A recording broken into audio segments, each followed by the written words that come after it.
Naranasan nyo na bang mag-bleed ng preno na nag-iisa kayo? Okay, tara, gawin natin. Yung preno kasi nito, no, napakababa na. Ayun, no, tignan nyo. Halos nasa floor na. Okay. Una, siyempre, no, kailangan natin punuin itong brake master ng fluid. Ito yung gagamitin natin pang bleed. Okay. Para kahit mag-iisa tayo, magawa natin mag-bleed.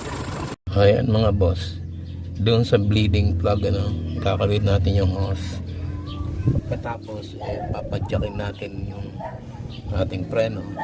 At pag wala ng bubbles na nakikita dito sa hose, okay, so yun na, pwede na natin siya ikpitan ulit.